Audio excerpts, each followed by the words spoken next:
بسم الله الرحمن الرحيم وتعاونوا على البر والتقوى ولا تعاونوا على الإثم والعدوان. Help each other in righteousness and piety, and do not help each other in sin and aggression. Flooding is a perennial problem in Malaysia, but it's been exceptionally worse this year. Huge amounts of rain have fallen across Malaysia in particular over the past few days and weeks. Many in Malaysia's northeastern peninsula are worried as floods engulf 8 states. Banjir kali ini terburuk dalam tempoh 30 tahun. Cakap mengenai situasi banjir ini, tumpuan pastinya terarah ke Kelantan. Luar biasa. Almost 250,000 people have been evacuated to relief centres. At least 21 have been killed.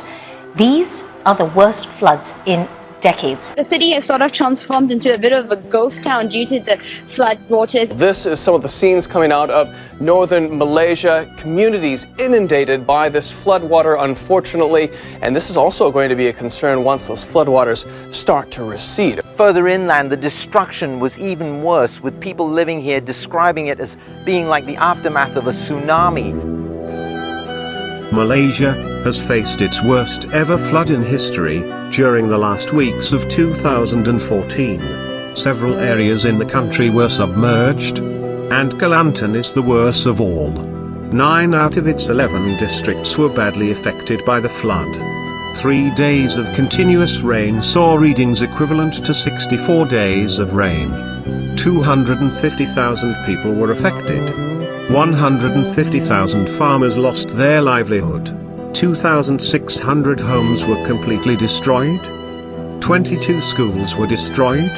21 deaths were reported. And an estimated loss of 2 billion ringgit. To rebuild the roads and bridges in Kelantan, up to 1 billion ringgit is needed. Utility providers suffered losses of 18 million ringgit in total.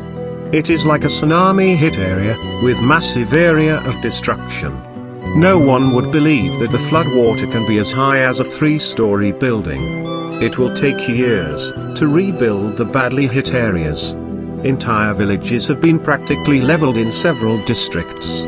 Where homes still stand, the task of cleaning up piles of mud and debris will take months if not years to be normalized again.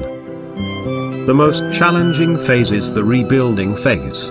While major part of the rebuilding work will be taken up by the authorities, we believe that individuals and organizations can still contribute in rebuilding Kelantan. We are now focusing our effort in the rebuilding of the lost homes.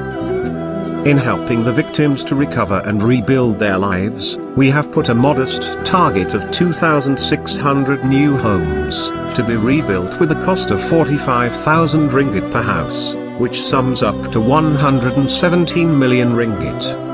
Plans and models have been made, with some already underway.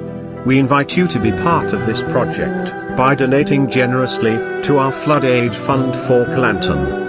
Generous contributions can be channeled to our Maybank account. We can't erase their worst nightmare, but together we can create new hope for them. Flood Aid Fund. New hope, new beginning, together.